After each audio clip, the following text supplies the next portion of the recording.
Welcome to the Zeal Life Podcast, where we explore the creative journey through the lens of fashion, culture, and the stories that shape us. I'm Demaya. And I am Karina.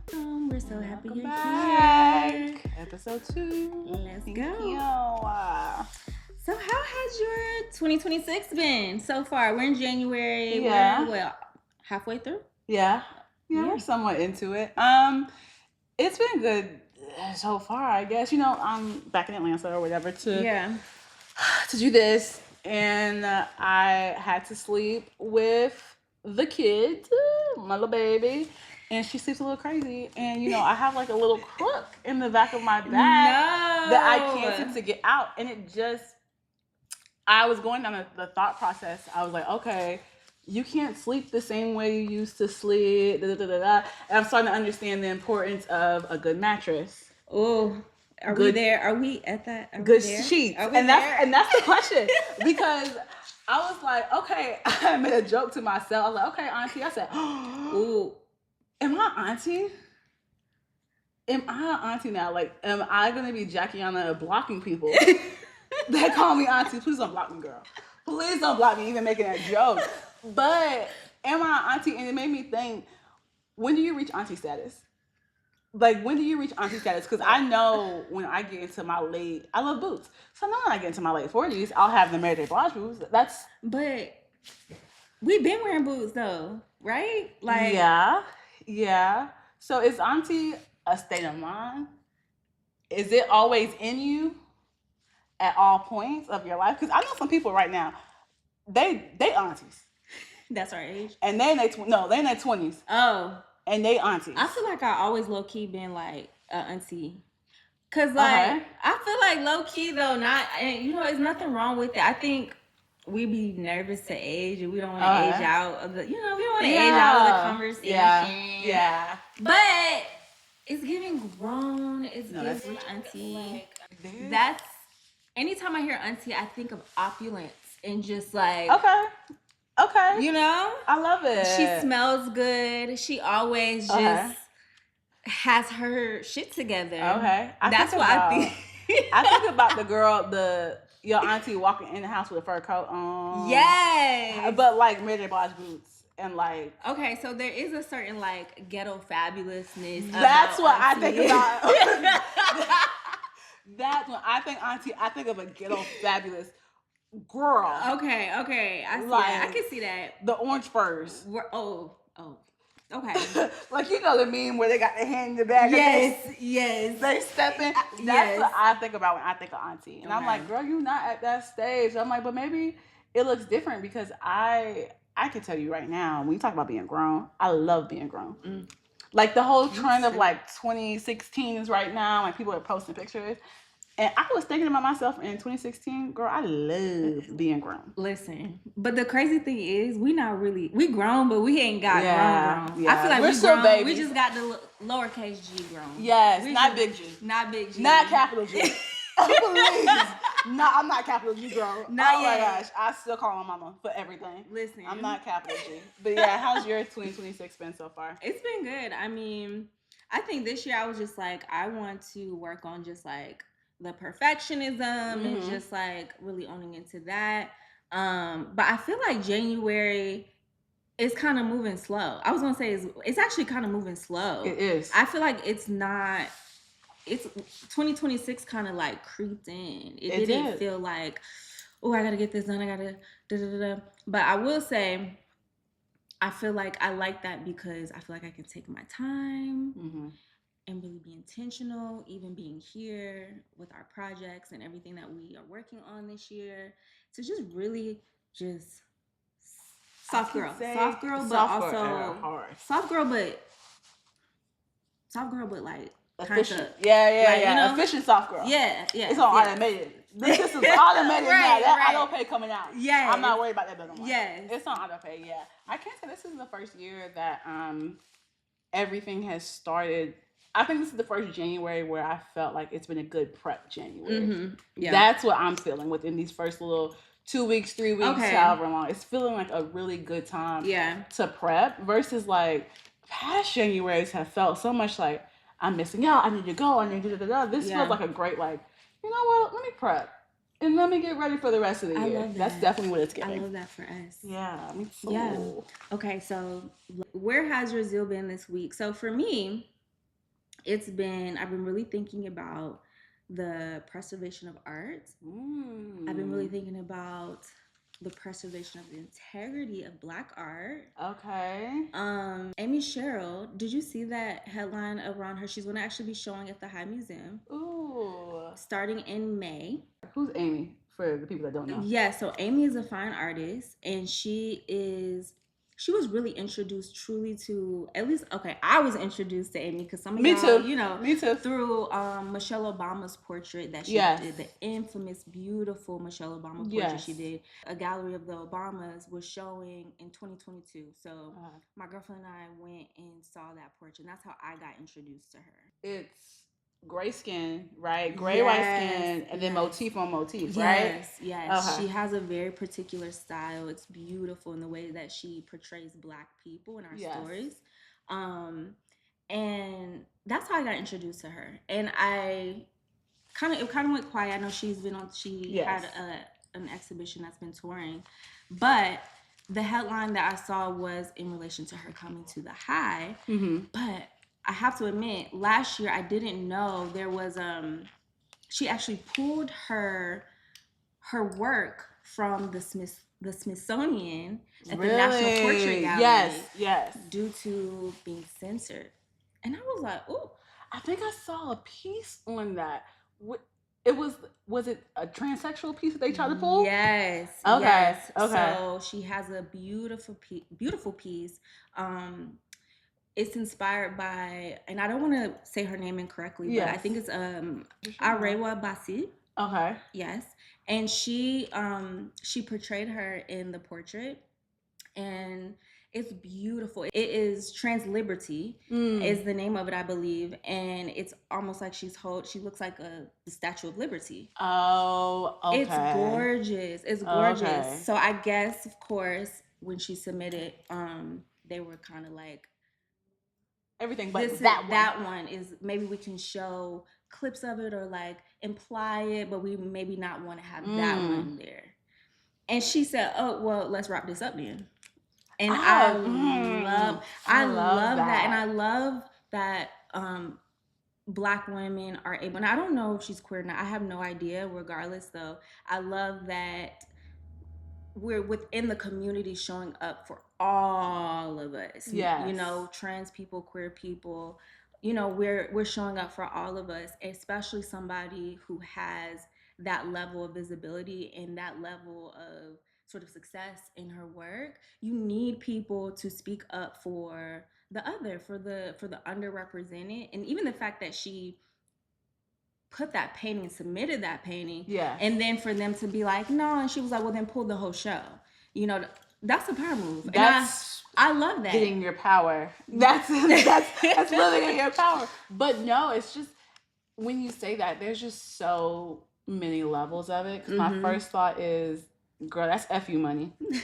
That's what, because that's, to me, that's what, when people talk about FU money, that's what that is. Is being able to say, no, actually, I don't need none of this. If we're not going to do it the way that I envision, the way that is true to this art, we're not going to do it. And that in itself is powerful. To literally take a step back and say no to the Smithsonian, which is one of the biggest museums, and just say, no, we're not going to do it if we can't include this. Exactly. And you know what? That's the level of like that when we get to that point where we have that sort of visibility and impact, that's what I want to do with it. Yes, that's exactly what you should do with it. You know what? And that's what I feel like. That's why I admire her. It's not just about the work. It's not just about, the talent in and of itself. It's like, what are you doing with it? What is the purpose behind it? And is it just for self, or are you also going to stand up for the least of these, if you will?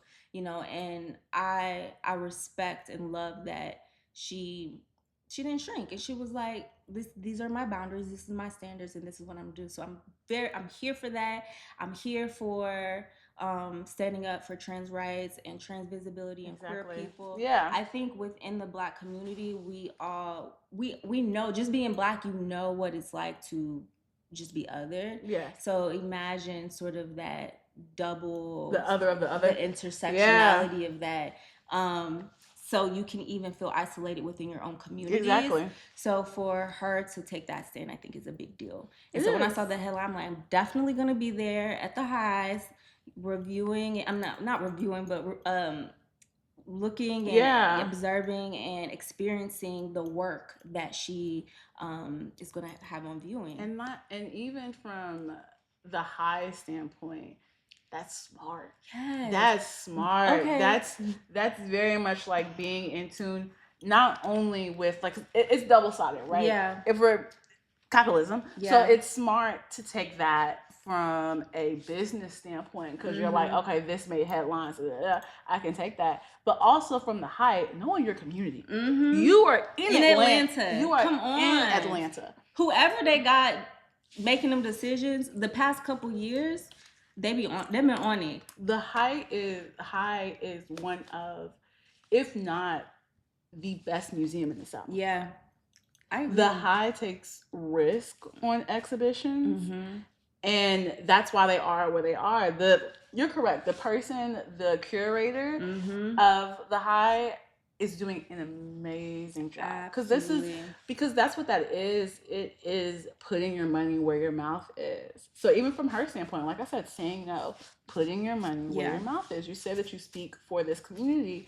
These trans people are in this community, so they're also included in this conversation. Yeah. So once again, one falls, we all fall. Yeah. So it's also speaking for them and speaking to them as well, which you see, because we won't get into it too deeply, but you know how much homophobia may be within the Black community altogether. Of course, yeah. So it's one of those things where people, they speak and they speak of being for the Black community, and that's kind of an issue that they push to the side a lot. And it's like, we're just not going to talk about it. Yeah, girl. But it's like but we're not going to actually do anything because if we're going to be honest, if she never would have said that, none of us would know that. Yeah. We would not know that art exists unless you're involved in that world and you're involved in that community. So it's not like we would know. So It's about what you do behind closed doors. That's it. And the fact that behind closed doors, you're still like, no, they're a part of our community. So we're going to stand up for them as well is incredible. And it's what you should be doing with your power, honestly. That's it.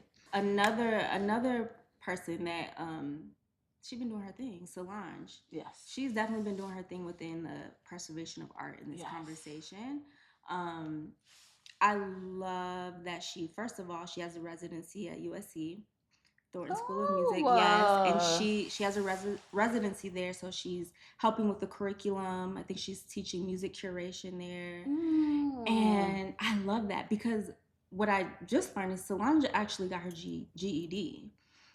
Yes, I didn't know because she had her baby pretty young. Yeah, and so I didn't know that. Education comes from her experiences and of course her extreme talent and the exposure and accessibility that she's had throughout her career. Yes. And so she's taking that sort of privilege in a way and giving it back to the community. That's amazing. And I love that. And she has the free library that she just opened. Open up a book, read a book, do something with a book. Please. But what's special about this collection of books that she has is that they're rare finds in the Black and brown community within literature. Yes. And so these are things that the everyday person is not going to necessarily have access to. Yes. So for her to be able to kind of collect and gather this collection of literature and say, here, and let's preserve these writers and this knowledge, this wisdom. Let's preserve this.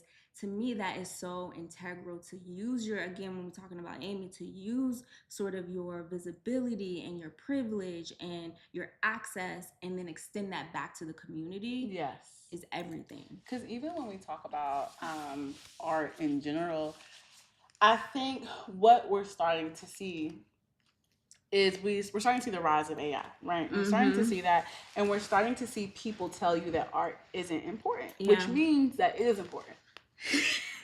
anytime, that like, is true. Anytime there's a group of people with money telling you that something is not important, you should actually look that direction. Right. And you should actually pay a little bit more attention to what's going over there, because there's clearly something within that realm that is important. Yeah. So you're seeing that on one side, especially with books being banned. And then at the same time, you're seeing the privilege of having free time being taken away as well. That directly affects the arts. Yes. Because we look at our grandparents, my grandparents in particular, my grandmother took me to go see plays, musicals. She instilled that culture within me, which is why I do costume design to this day. Yes. It's because I was a child and I saw that and I'm like, this is amazing. But I had that opportunity to look at that type of stuff. And you look now and you start to see the decline in theater. Yep. And I'm a big advocate for theater, like a very big advocate for theater. So you start to see the decline of theater. You start to see celebrities, there's no issue with this, but it's a money grab. Celebrities playing lead roles, like Roxy, for example, would be one. But you start to see this decline in arts altogether. Yeah. So it's really great and really encouraging and inspiring to see the people with money pour back into this community because they understand how important it is. You have to, because if you have that money, you have that access, and it's almost fighting power with power. It is, yes. You know? And so there is clearly an erasure that's trying to happen. Yes. You know, even when we talk about the preservation of art, there's even the subculture of just preservation of like Black art, art. There's I went to the African American Museum last year. Yeah, we have to go. And there was so much that I felt like almost ashamed that I didn't know or see, and I'm like, man, like this is what we should be learning when it comes to certain figures, that names that I didn't know about.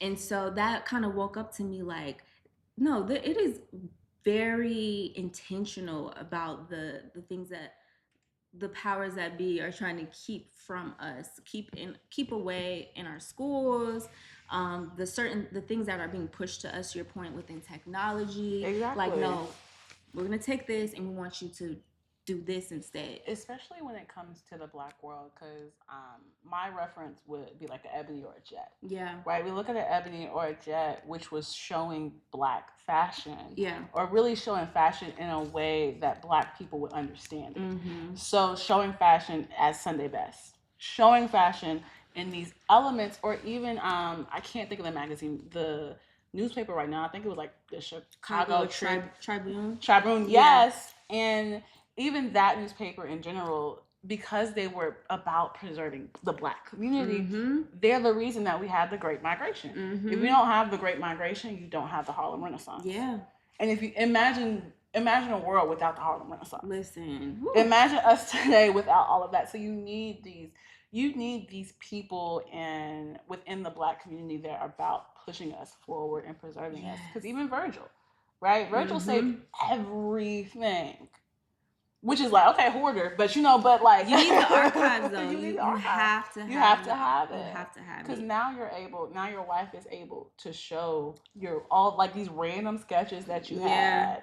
And because Patrick does it now, and he'll be like, "Oh, I need to take this for later on." I'm like, "What are you talking about?" He's like, "I need to take these sketches. I need to take these pictures." But it's true. No. But it's true, because even not for the community, for your legacy, for your children to understand what they came from, what their great grandmother did, blah blah blah. Your legacy, because you remember when you would go to your grandparents' house, or you would go to an older great auntie house, and you're just in the living room flipping through photo books. Yes. You know what I mean? Like, that's what I do appreciate, that I think we're trying to get back to it. What ends up happening though is like there's a circle of like, when it comes to art, I think we're so overexposed to the digital world now. Now there's a hunger and a longing for the photo books, for the plays, going to the theaters, for the print magazines. It becomes something that we hold dearly, because it's something we don't have as much, right? And exactly. And I think the other side of that is you're living in this digital world, and you're watching things get erased digitally. And you're like, what are you talking about? What? I just saw that on your page. Like, but from even a corporate standpoint, right? So we're sitting here, because it all ties back to politics, but you're sitting here and you're looking and you're seeing people remove slavery from museums. Like you're literally watching it. Literally. You're looking at digital archives be removed because of what they were saying. So we're living in a time where you can see people purposely rewrite history, which makes you more connected to it. Exactly. It makes you want to preserve more. It makes you want to have physical things. Because I remember reading this book. Sorry. It all goes back to a book for me. I can't think of it, but essentially random things would go missing from the world. It was a Japanese translated book. Random things would go missing from the world, and there was this one person that knew everything. Like so one example was birds disappeared one day. There were no more birds, and everybody's memory was wiped of birds. What? But this one scientist had the physical proof that there was birds. It was like the memory police, and these set of people would come and like take the memory and take the physical things that this person had, and they would throw you in jail. It's like, oh, you remember birds? You out of here. You know what a bird is? Okay, you got to go, babe. You gotta get out. You gotta get. Oh, you have to go. But it reminds me of that and how anytime one thing is polarized, it's going to be the opposite. Yep. And it's about how do they control that opposite side? How do you control that opposite, the response to it? Yep. Essentially. So yeah, but preserving art is how you keep that. That's it. And that's how they're attacking it. That's exactly it. Mm-hmm. And that's why, and to your point about the digital piece of it, that's what made me start thinking about it on the political side. Is like, we don't own any of this. We don't own any of this. I own this book. Yeah. I own the photo books. I can buy a print magazine. I own that. But if anything that I experience in the digital world, I don't know that. They could delete everything tomorrow. They can decide, you know what? We taking that back. Y'all getting too powerful. What do you think Kindle was doing? Sorry, I don't want to hop on my conspiracy theory, but that's why I changed e-readers. Yeah, because Amazon came out with a new, not a new version. A new terms and conditions. Yeah. And they said that after this date, anything that's on your Kindle, we own. What? And we can get rid of it at any time. See, I think a part of me wants to say they backtracked some part of that. Yeah. Recently, there was a new update that happened, but that's why I got rid of my Kindle. I said, you don't own nothing I got. Right. You can't tell me that and think that I'm going to go with you. Right. Like I'm that type of rebel. I'm like, you can't blatantly tell me to my face and think that I'm not gonna get you back. I'm gonna get you back for that. But I will come back at you for that. But yeah, it's crazy out there in this world. Yeah. What about for you? What has your zeal this week? Really going in the pits of Saks Fifth filing for bankruptcy. Ooh. Because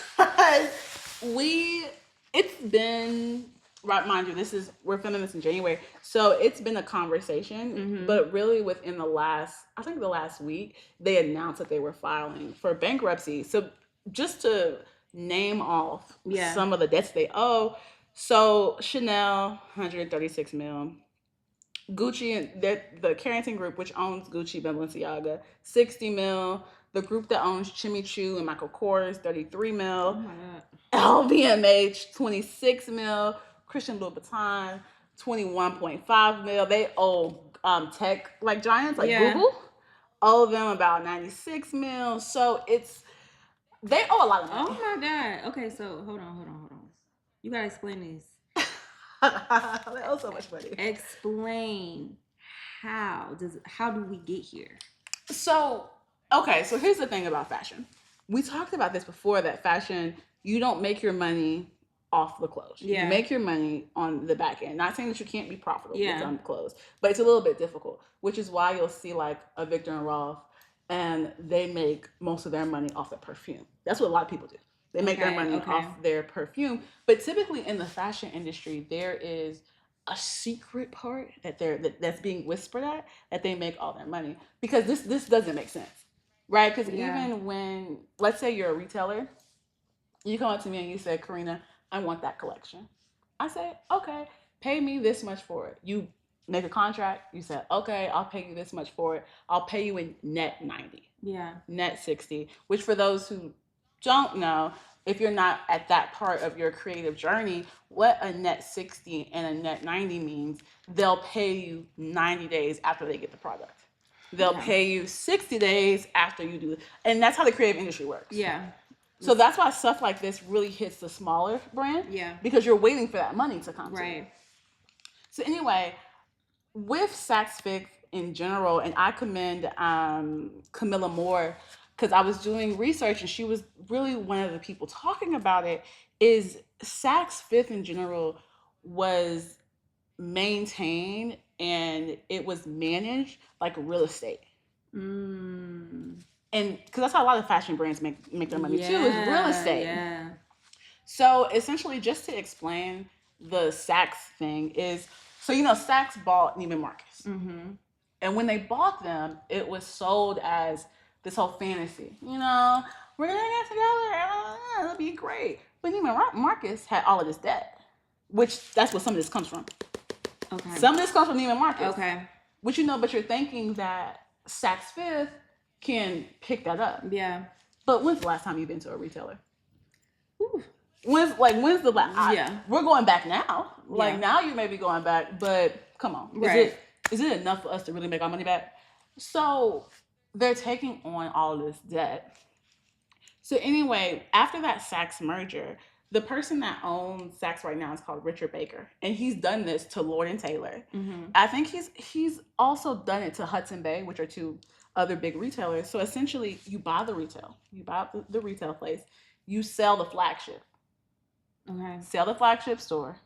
You take that money from it, and you take that money and you load the operating company, which would be like Saks Avenue. You load them with debt. Okay. You load them with debt after debt after debt, and then you extract the value, and you leave. And this is what... Lord. That's how people operate fashion. Once again, you don't make a lot of your money from the fashion, the clothing part of it. You have to care about it. Yeah. You have to care about it.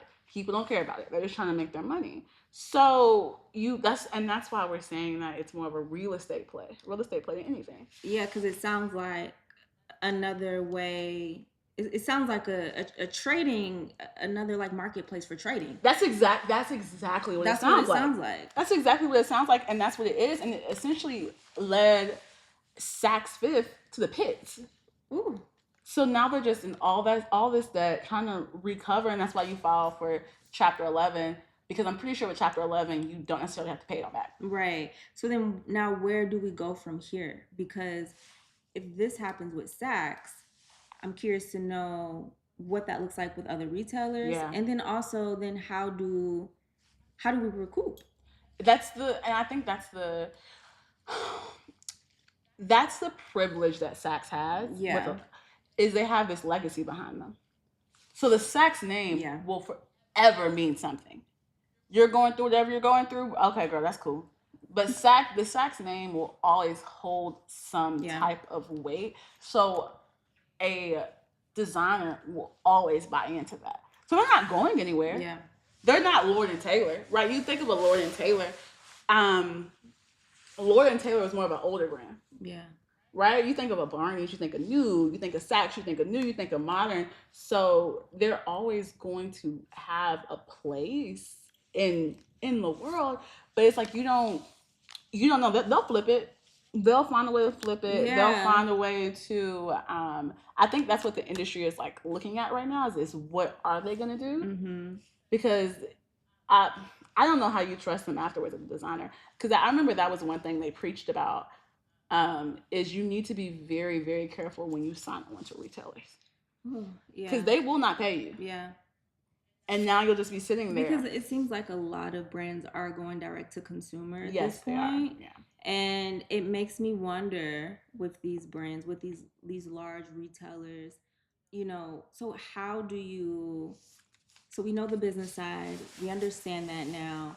If foot traffic is not recouping on this, then how do we then create a world or experience where we do get foot traffic back into these stores, where do we go from here when it comes to that experience? Because like you just said, I don't really be shopping in a store like that. Not that I don't want to, or it's just, where we are right now, that's just not what the situation has been. And that's when you see, because people are trying to get that foot traffic back in, that's where you see a lot of brands doing alternatives. Why does Coach have a coffee shop right now? Right. Why does LVMH have a cafe stand? Yeah. Why does Capital One have a cafe stand? Right. Why does why is everybody invested in coffee right now? Yeah. Why is everybody invested in resorts? Mm-hmm. Like, why does I think it's LVMH. They have like exclusive like ties to a hotel for like bedding and stuff like this. Mm-hmm. So you see brands more go into the lifestyle realm and more of this experience realm, which is why I really love the fact that Coach got back into gaming. Yeah, because that was very prevalent. Like, I think in the not early 2000s, the 2010s, brands were associated with games. I didn't know that. There was a licensing deal. Yeah, remember when Marc Jacobs had Marc Jacobs did something with a game. I can't think of it right now, but it may have been The Sims, honestly. Okay, I don't remember that. Even Fortnite, when Fortnite was really heavy, there was a couple brands that did, because it's really big in Japan. Over there, they do a lot of gaming and fashion together. That's true. Okay, I can see that. And it was when that market was the top market, which now it's veering towards India. But when that market was the top market, everybody was trying to mimic that. Okay. And they were into gaming, but that's how they do it. They go a different avenue and still sell the clothes. Like Coach, like in my mind, Coach Runway, the apparel is just transportation for them bags. That apparel doesn't speak to anything. You know what? No shade, Coach. I love y'all. But that apparel is literally transportation for those bags to sell. And that's it. You were bringing up all good points, and it's just making me think about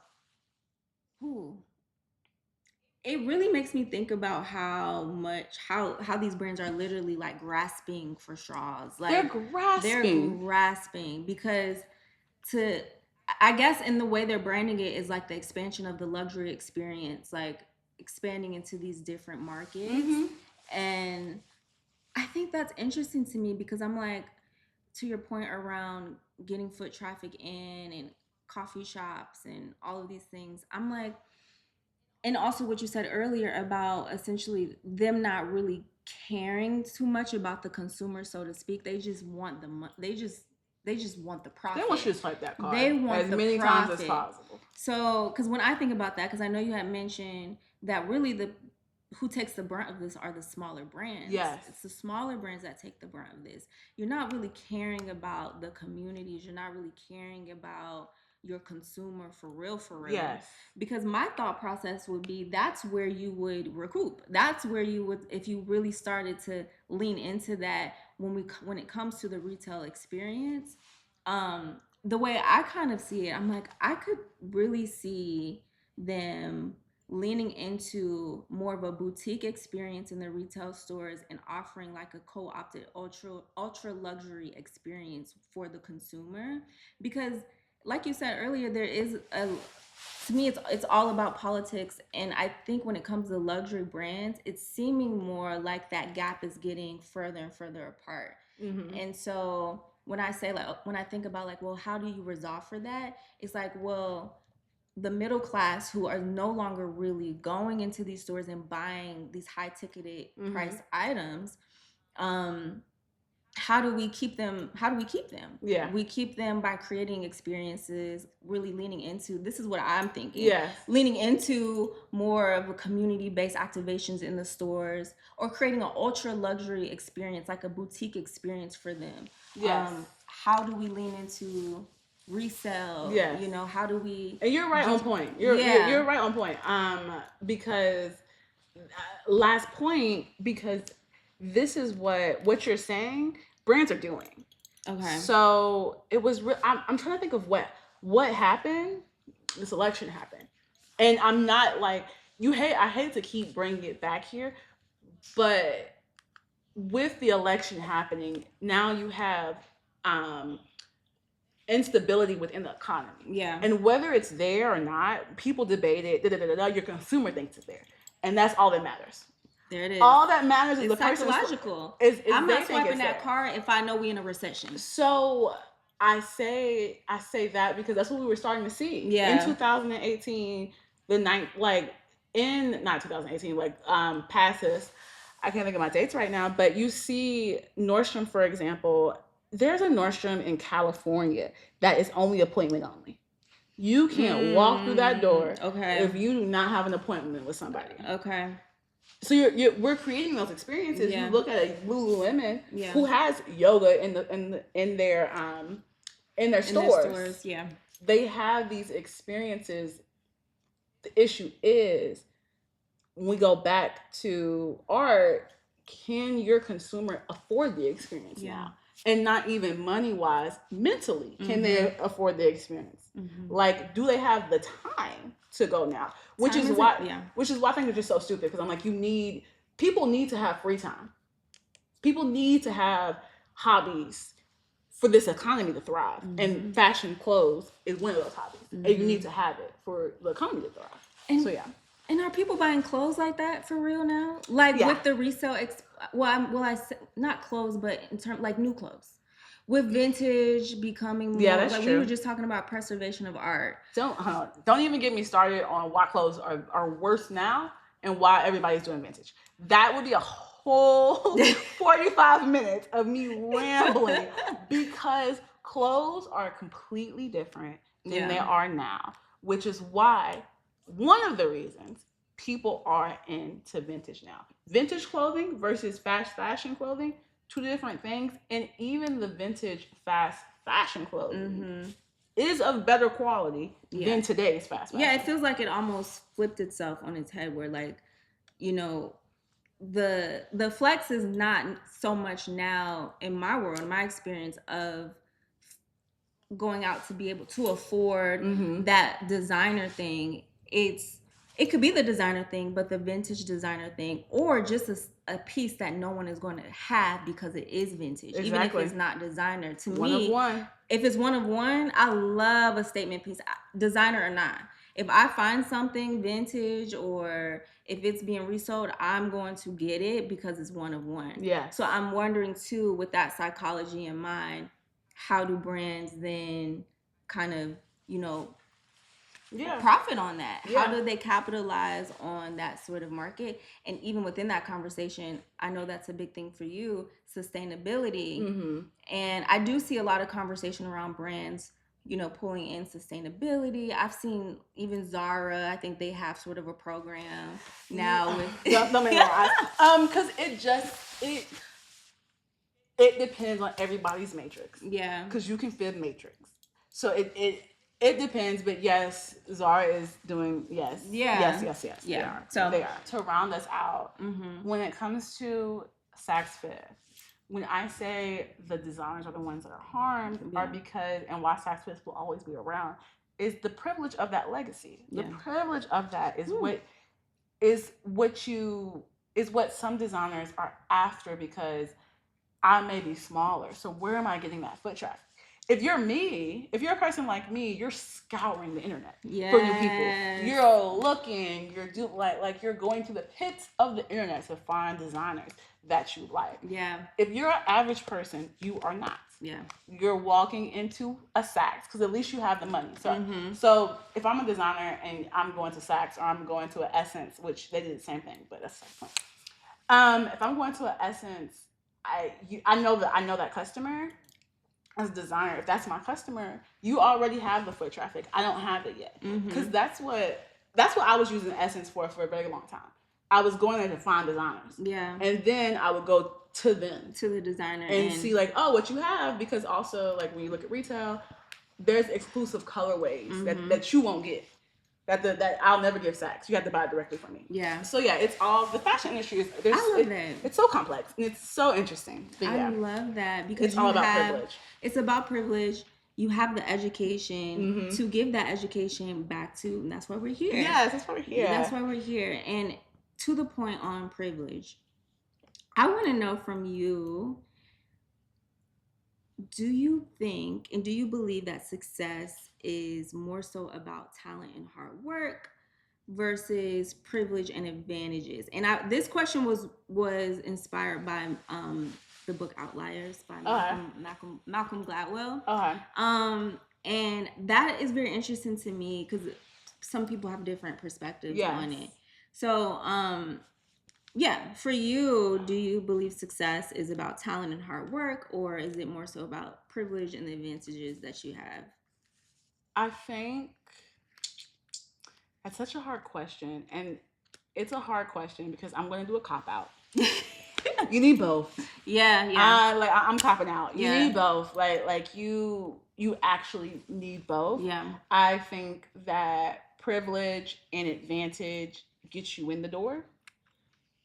It doesn't matter if you're in the room if you know what you're talking about. Mm-hmm. It doesn't matter if you're in the room if you don't know about. I don't necessarily think the language around hard work is a little bit difficult for me, so I'm trying to reframe what hard work means to me. But you don't get in there without talent. So, but what's your thought process? What do you think? So, I think that I agree with you. I do think it's a little bit of both for sure. Too neutral, Nancy. I know. I'm trying to think. I'm like, do I lean one way or the other? You don't like being that neutral. Ooh, I don't. I'm trying to, and I'm really trying to think about how I feel about that because a part of me wants to lean toward, and okay, to your point around what success is, because we of course have to then define success because success is going to look different for everybody, and like it depends on what is success to you, of course. If we're thinking in like what society would typically, you have the wealth, you have the stability rather, whatever that looks like for you, the pinnacle of your career. I think it is in America mostly privilege. Okay. I think it's mostly privilege. Okay. But divulge. I think. Tell me that. Why do you think that? It's okay in a way because like it's not okay because then people who don't have privileges, it's harder for them. Yes. But I think if you don't have the privileges, you can make up for that and really putting in, because they talk about like the 10,000 hours in the book and like really working hard. I think in some ways you can. Like I always think of like a Jay-Z, for example. That sort of story. You come from, I wouldn't say nothing, but you don't come from a lot. And then you're able to work hard to get there. And he also has the talent too. So you have to, don't forget the talent. Like you have to have, you have to have the talent and the hard work. But I think it's I want to say it's mostly privilege. I want to lean towards one, and I want to say it is mostly privilege. But I do think on the other end, you can have privilege, but eventually somebody's gonna call your bluff. Somebody's gonna call your bluff eventually. You know what I mean? And then that's it. Then what else do you have? So I'm still kind of neutral, but at the same time, I think privilege in America gets you far. It does. So I want to preface this by saying I did not read the book.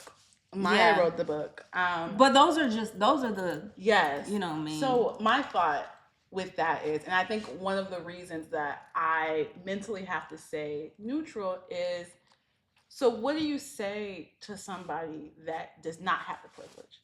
Like, how do they, if we're saying that, playing devil's advocate, if we both agree that you have to have privilege, you have to have some type of advantage, what do you say to the person that does not have that? I would say you have some privilege and use and stretch that privilege as far as you can. Okay. I believe that most people have some level of privilege. Okay. That might be controversial. Okay. But I like to look at, instead of looking like what I don't have, what I can't do, that's sort of a switch in mindset of like, okay, well, where is something working for me? I agree with you. And let me use that. I agree with you. I think privilege is a scale. Yeah. I think privilege is a scale. I think we mostly think about it on the biggest term. Mm-hmm. Like we think about it with the money, we think about it the color of our skin, like we think about it on the biggest terms. But I do agree everybody has some form of privilege. Now, it is a scale. Mm-hmm. It is a scale. It can go 0 to 100. Yeah. So you may be at 1 and somebody else may be at 100. Like, we're not gonna lie to you with that one.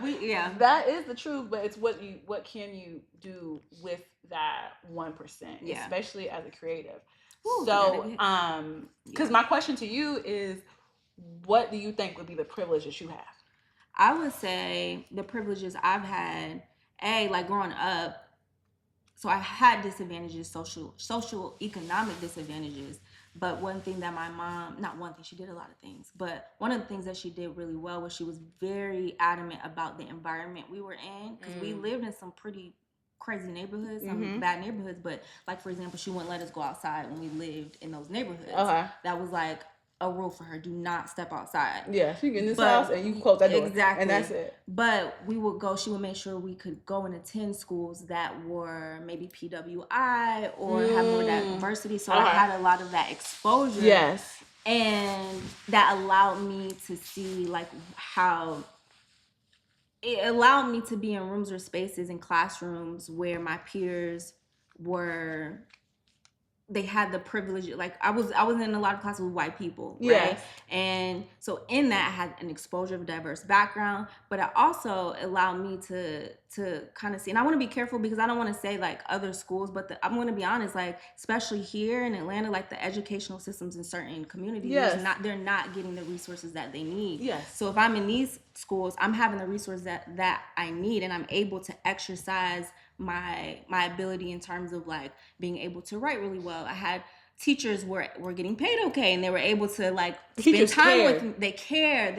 Your teachers care, which is so important. They care, and they're able to, maybe not pay well. I don't know what that looked like for y'all. Let me not speak on that. But they cared enough to be there, and they were able to spend time to nurture gifts in me. Yes. And so with that privilege, that allowed me to create a track for myself to then get a higher education and sort of, okay, I can really focus on school. And that kind of created a lane for me to go to school.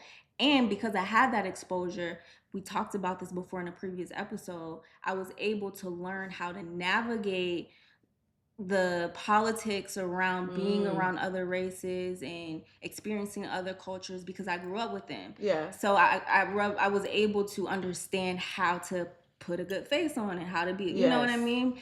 Because I grew up in that space. Yes, I agree. I'm sorry, but I smiled because when you said in a previous episode, I said the first one? Episode 1? Yeah. I was like, look at us being podcasters. But no, that's so funny. No. Really, I agree. I agree. It's of the same way because I think one of my privileges is I grew up with a mom that was very much about instilling independence, which then instilled confidence. So there's a certain way that I am that I realize a lot of people don't have growing up and getting older. It's really about getting older. That's when I started to realize. I'm like, oh, okay. Because I'll be in certain environments and I'll talk to people and I'll say something. And they're like, Karina, what are you talking about? That's not how that goes. I'm like, yes, it is. But because I grew up, and for example, what I mean by that is the statement of, you can always go home. Yeah.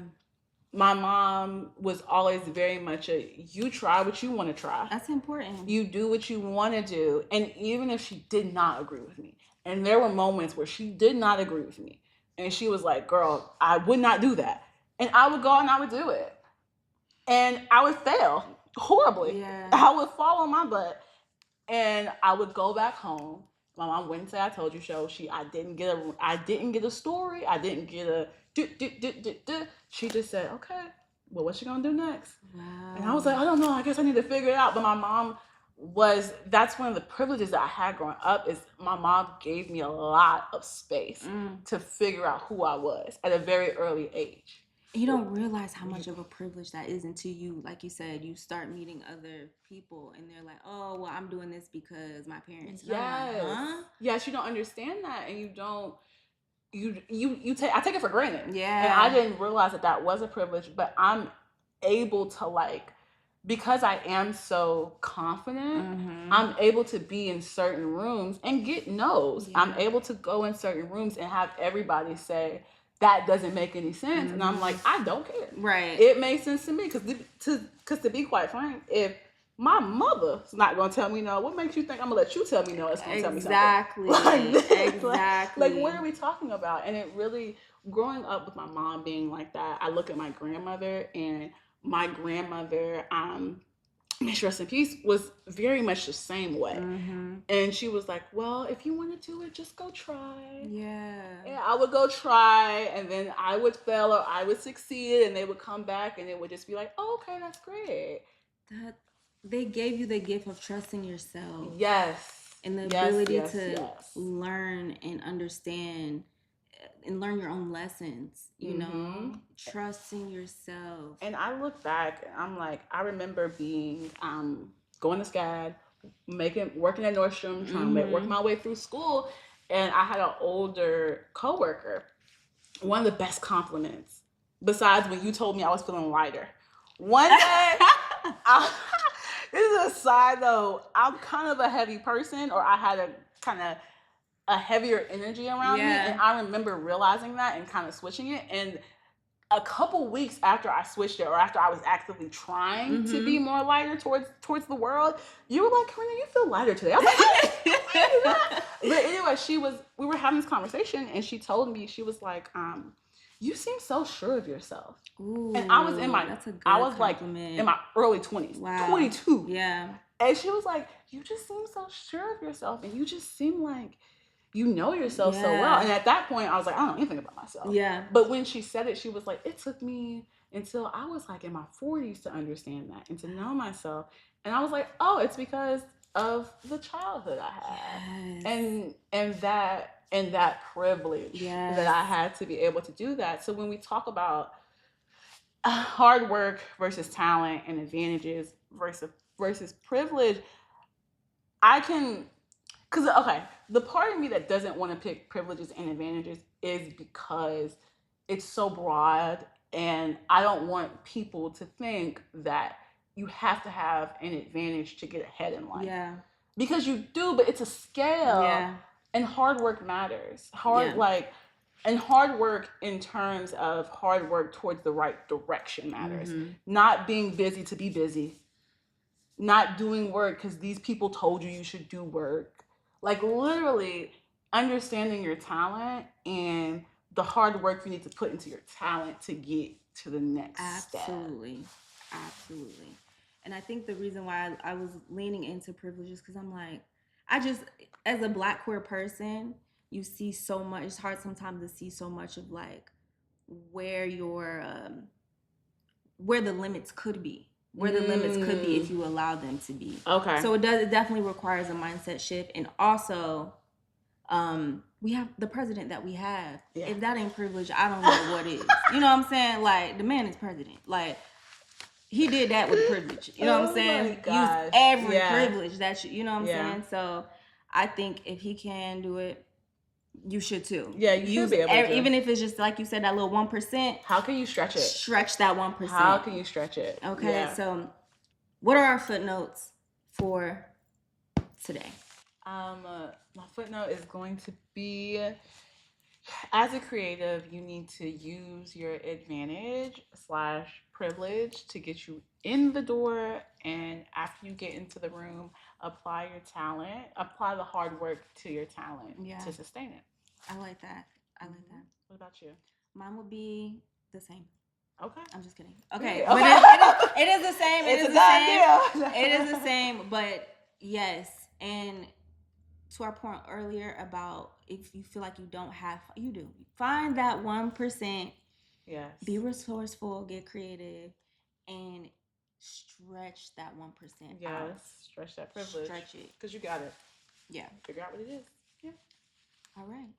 Well, that concludes our second episode. I know, our second. Thank you for coming back. Thank y'all. Wow. Make sure you like, share, subscribe, comment, give feedback, say hi, all of those things. Love you. Until next time.